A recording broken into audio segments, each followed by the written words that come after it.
Hey everybody, I'm Angie Goff, and this is the Oh My Goff Show. For nearly 2 decades, I've covered big stories and big names, whether it was reporting from the royal wedding, the Super Bowl, or sitting down with the First Lady. There's one thing I know for sure. Behind every headline is a human story, one filled with ups, downs, laughter, and life lessons. Each episode will tap into some pretty incredible minds, people who've found true success in chasing their dream or changing the world. It's the story behind the story that I hope will inspire your own. This is the Oh My Goff Show with Angie Goff. Another episode of Oh My Goff, and OMG, do we need this episode more than ever, especially if you're a parent, because today we have a special guest. If you're looking for ways to make your life easier for back to school, you're in the right place. Who is sharing her inside tips on how not only we can save money, but we can save time, and above all things, save our sanity. Shannon Doherty is joining us right now. Shannon, so great to have you here. So excited to be here. Thank you for having me. I'm new to Fireside, to all of this, so I love it. Yeah, but what we know you're not new to is obviously being a mom, because you popped 4 babies out. And also you're not new to TikTok and social media.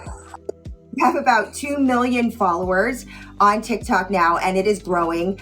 And you do great on Instagram as well. So I just want to start there because you have a pretty interesting story about how this all evolved. And I'm always interested when I find people who have gone viral or who have really found their niche on social media. I always love hearing the backstory. And for you, this was something that kind of evolved out of the pandemic, right? It is. So my background is I was in finance. I went to law school. I loved real estate also while I was doing that. And I purchased some commercial properties with my husband. And my mom and my aunt and I opened retail stores in them. So I was running a clothing boutique named Coco and Lala. The pandemic hit and my stores were shut down.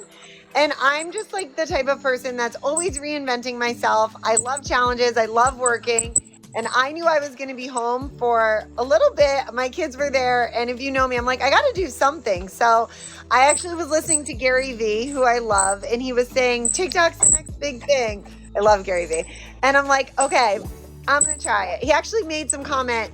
It's like buying real estate in the 80s on Park Place. And that really resonated with me because I love real estate and my family's in real estate. And I'm like, oh, it's like buying real estate in the 80s. Oh my gosh, I got to jump on this. So I jumped on it and I just started posting with my family from our kitchen. We were home like everyone else.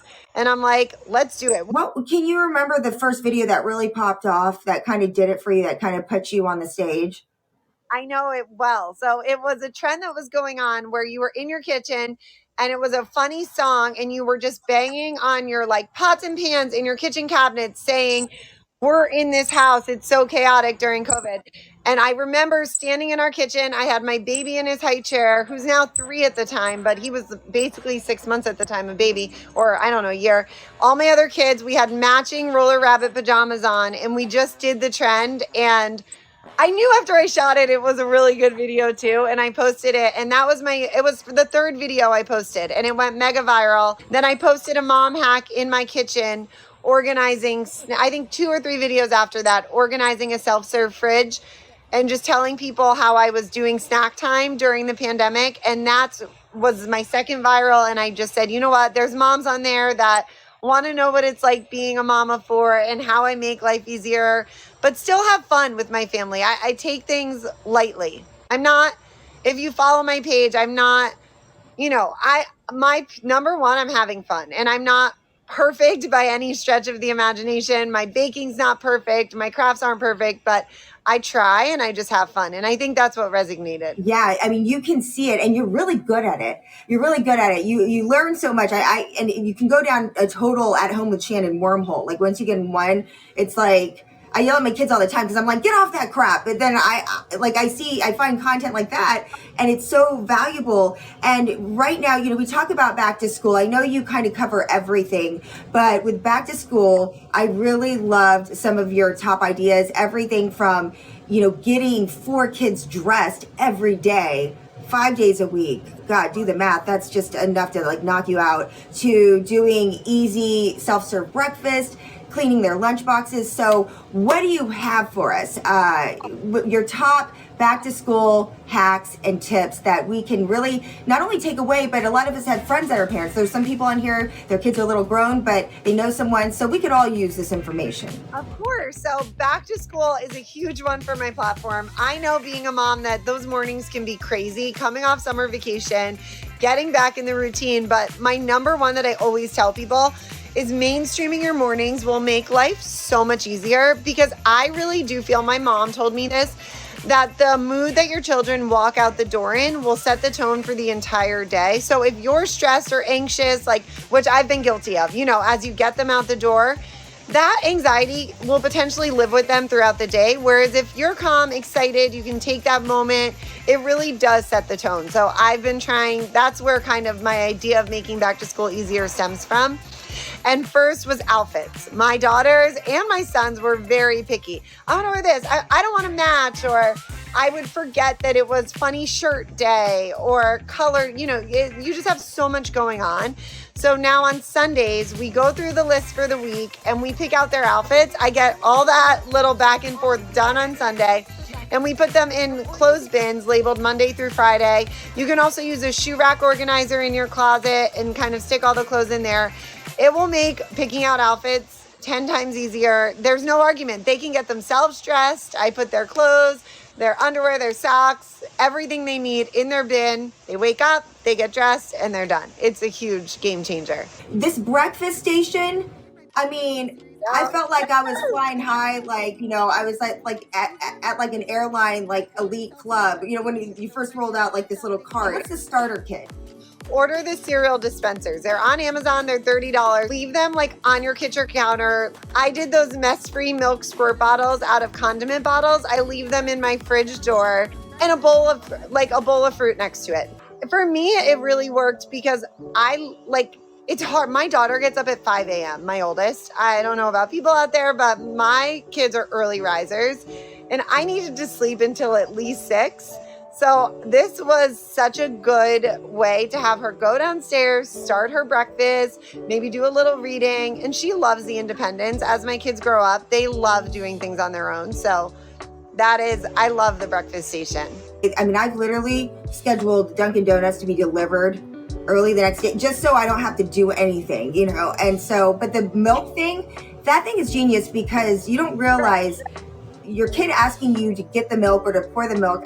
Those seconds are so valuable. Every second counts in the morning, and it could just be that 1 second that triggers that stressor that then snowballs into you just losing your mind and then yelling at your child and telling them that they don't need to wear shoes to school and get in the car.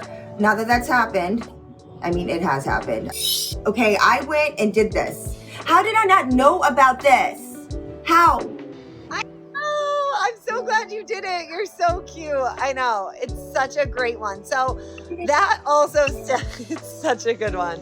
My family was losing marker caps all the time. Markers were drying out. They weren't matching. And my kids are little, so my son wants everything matching. So if we can't find the yellow cap, we're throwing out the yellow marker. You know what I mean? So he wanted everything matching.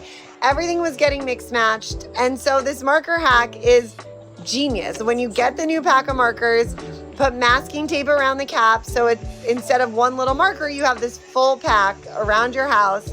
Also, I color coordinate supplies, so most of the time, anything that's blue in the house, like blue scissors, blue ruler, the blue tape around the markers, that's Colton's. Pink is Lala's. Purple is Peach's. So if you have multiple children, color coordinating supplies is another great little tip. The color coding is genius. And then who's losing what and who's keeping track of what.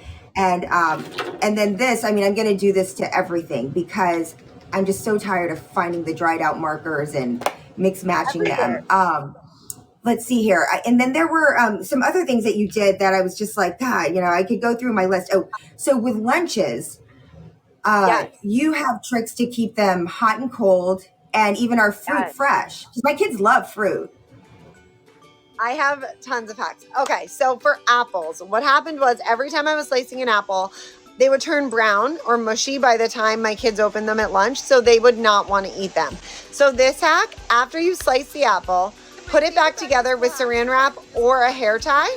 That way it stays close when it's in the lunchbox, no air gets in, and it does not brown or get mushy. That is like number one hack, because you also want to cut it for them in their lunchbox. You know, you don't want to just give them a whole apple. So after you cut it, back together with a hair tie or saran wrap, perfect apple by lunchtime, which is great.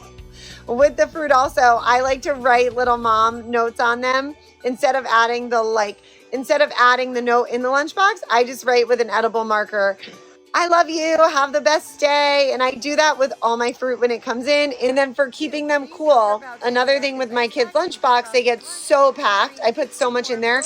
I didn't really have room for ice packs anymore.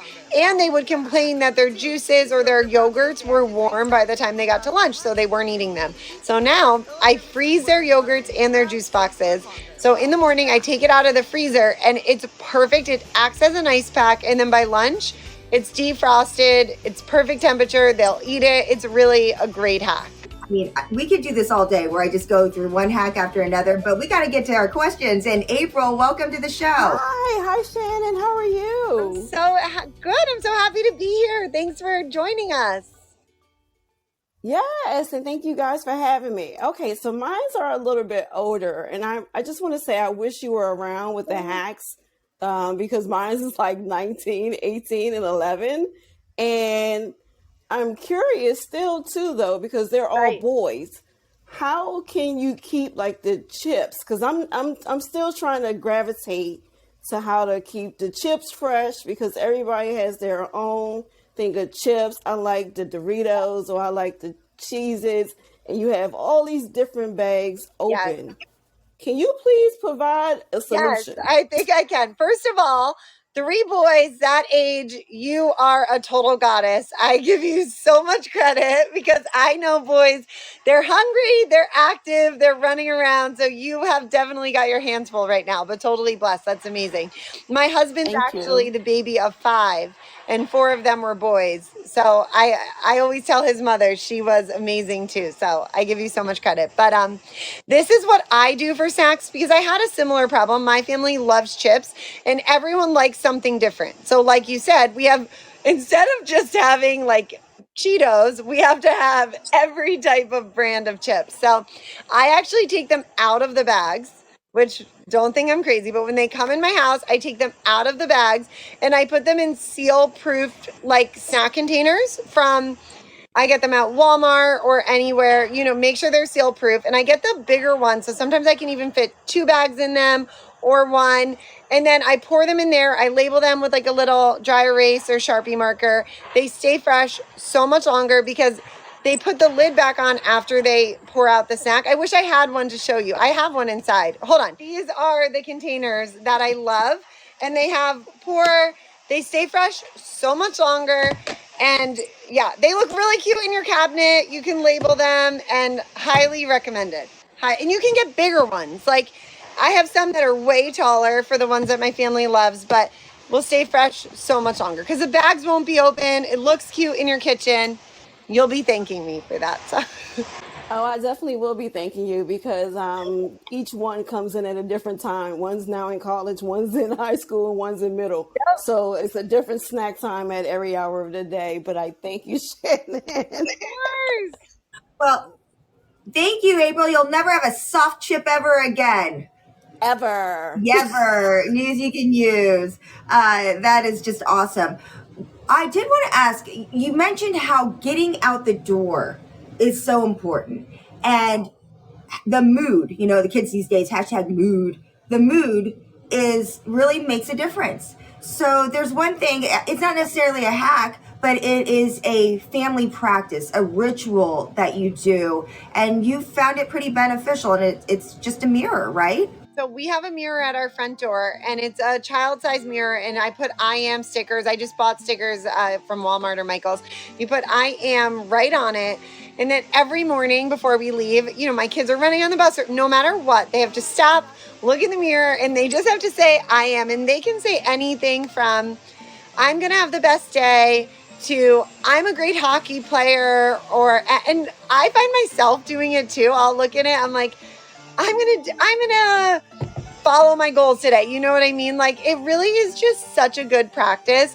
I'm huge on affirmations in general and just positive thinking and positive energy around you. I think it can motivate you to do so many things. So I really wanted to pass that on to my children, and just saying something out loud, I think makes you manifest it and believe in it so much more. So I have to ask, are there ever times where they do look in the mirror and they're like, I am tired? they've tried it, and I say, you better get back there and tell me something good. And they're like, okay, Mom. They know I'm not letting them leave unless they say something good. Because I'm tired sometimes. I'm like, we're all tired, but now what are we gonna do with that? I am tired, but I'm going to do great at school today. So I try to teach them those little tricks. I'm like, you could say that, but what are you gonna do about it? So we talk about the fall also. We know that Starbucks came out. I joked with everyone. Starbucks came out with their fall lineup, pumpkin spice latte. Yes. The season's upon us. Oh, yeah. They did it yesterday. So I was like, if this officially must mean fall is here, right? Anything in the fall that we can keep in mind that the whole family maybe can use? Oh my God. I love fall. So I actually started posting fall about 2 weeks ago. I don't know. Halloween has quickly become my favorite. I am obsessed with Halloween. Like, I am one of the. I used to be like, why are people obsessed with Halloween? I am. Like, I love everything about it. I'm so excited. Like, I love decorating for Halloween. I love everything about it, the costumes, whatever. So I am like full on in that mode right now. So good question. So I posted recently some fun little things you could do with your family. One carving pumpkin hack that I feel like I should share with moms because it's the best. Carving a pumpkin can be really difficult, which I think everyone knows. Like, I always have to call my husband. You can use cookie cutters. So you get a little hammer and some metal cookie cutters. You don't have to carve it. Don't even open it up. Just put the cookie cutter on the outside and like bang it in. Your kids can help you, and it makes the cutest shapes on your pumpkin. Put a little tea light in the middle and put them on your front door. It's great. It's really a great one. I love that one. So you don't have to take the pumpkin guts out or anything? No, I mean, it'll come off that little piece that you pull out in the shape. I'll do like a bat or a hat, but the rest can just stay in there and throw your tea light in. It's like so much easier. If you follow At Home with Shannon, you'll also see that she has posted a bunch of Halloween stuff already. But it's great because Halloween stuff is already out. I mean, we went yesterday, we got some pumpkins, some decor. Everybody's making fun of me at work. But in all reality, I mean, October is only 1 month, right? Before you know, it's going to be Christmas. I know. So decorating, and it doesn't have to be, huh? I said everyone needs to go get their Halloween stuff because it sells out so fast. Yeah. And then you're going to end up Amazon and, trying to Amazon Prime your costume. And then there's going to be 3 Where's Waldos at the party because that's the only costume that was available, with next day shipping. But you did some cool Halloween decorations as well. So I grabbed a bunch of witches hats actually off Amazon.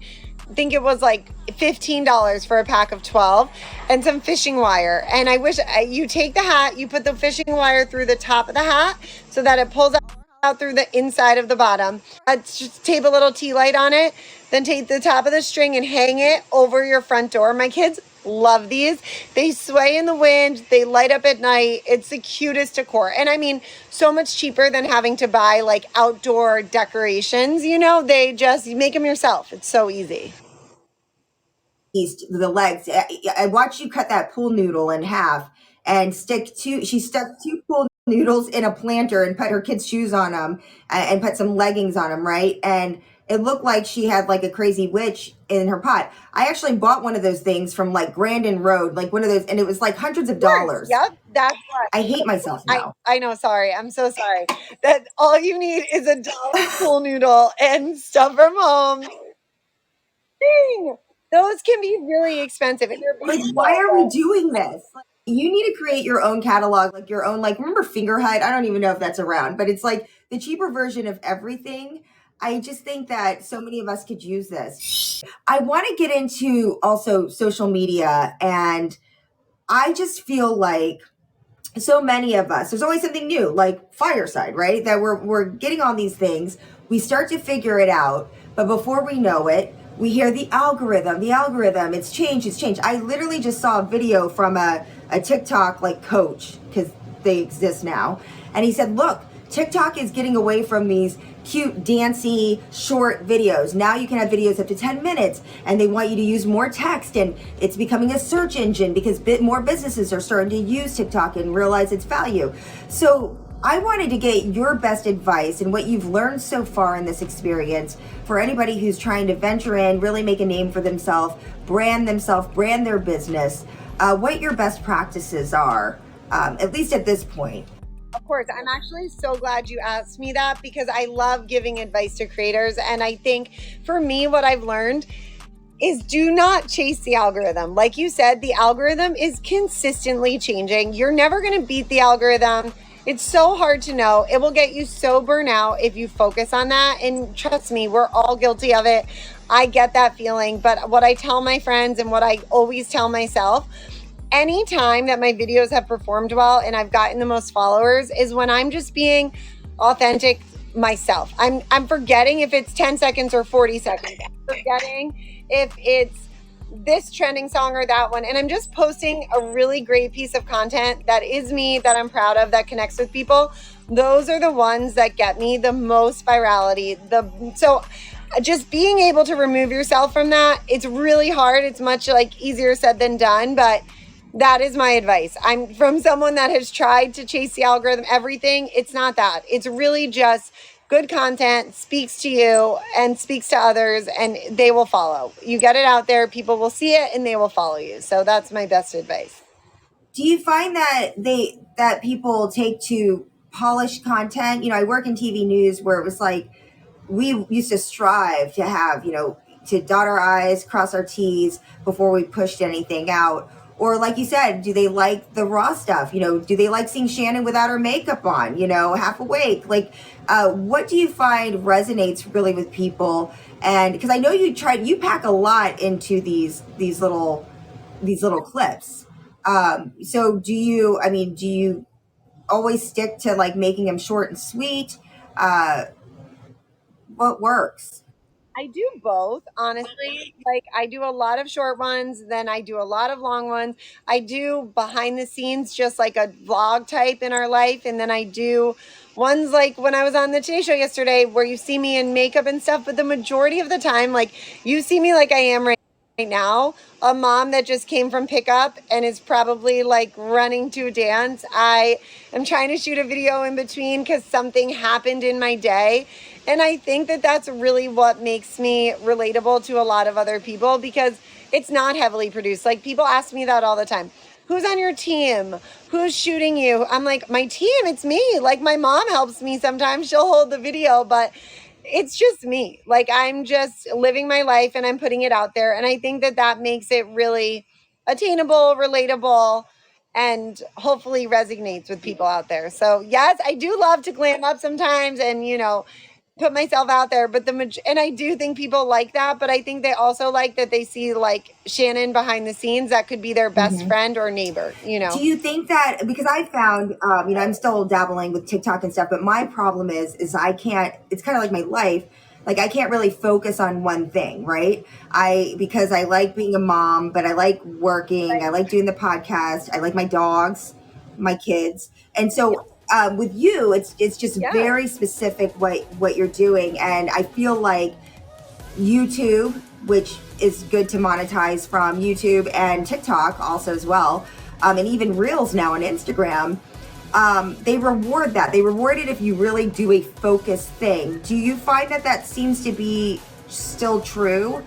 And do people just starting out, do they really kind of need to commit to one thing? So I never committed to one thing. It might seem like I did, but I never really did. Like, I don't think you could, there's some people that commit to food or commit to crafts or commit to mom hacks or commit.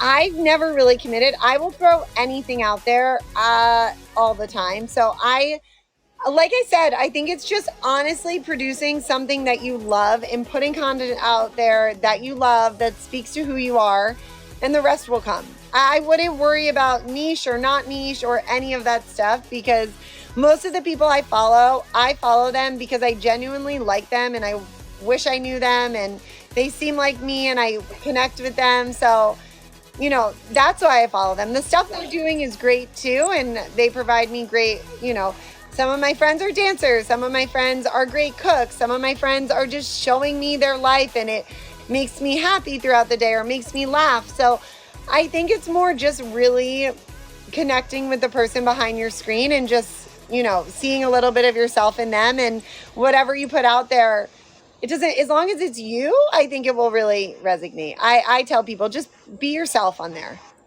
That's Do you something that post I've every always, day? yeah, I post all the time. You do? Yeah. Yeah. 'Cause I think a lot of people worry about oversaturating, their feeds and what other people will think of them, and will they cringe and whatnot. So, I don't know if That you've is, ever experienced any of that, but no. So that is like the number one failure to launch, being afraid of what other people will think of you. I think partially because I started this platform during COVID, I wasn't going to see anybody in public, right? So, like, I didn't care what anybody else thought. And you just can't. Like, if they're going to cringe, then that's on them. Like, you're you. And there's still, what's also the funniest thing about that, I think, if people are reacting negatively to your video, but they're still watching your video to react negatively. So you're like, okay, you don't like my video or my content, but you're still watching me. So obviously you like something, right? So you can't care what other people think. I think that is like number one failure to launch problem. You won't start worrying about everyone else. It just, who cares? yeah. No, I love that because that holds true in like television too. People will be like, "I hate you, God," and then the next day they're like, "Why'd you say that?" I'm like, "Why are you still watching? I You know. have, you have choices, more choices Yeah. than ever." And then but I find a lot of times these people, that troll and stuff. It's just they just want to engage. They just either want to get their Well, reaction and stuff. But when I I hear first that a lot started, from people. this is Mhm. really good advice. When I first started, the negative comments, like any social media platform, everyone's going to have an opinion, right? Some good, some bad. You just know that putting your life on social media. And my mom was very defensive of me. She didn't want any negative comments, whatever. And so my husband actually said to us, which I think is like a sports quote, but this resonated with me so much.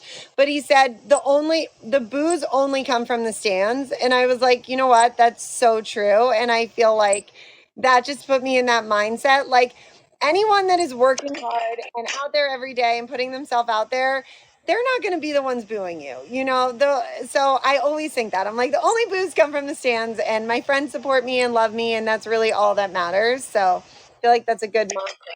Amen to that. And science will tell you that even in the stands, the boos will drown out the claps and the cheers for whatever reason. I mean, the way the frequency works. And so, really, there's always a smaller amount in comparison to those that are actually there to cheer you on. So I love that analogy. That's something that I think anybody, no matter what you are, a parent or not, you can keep with you in whatever you're doing.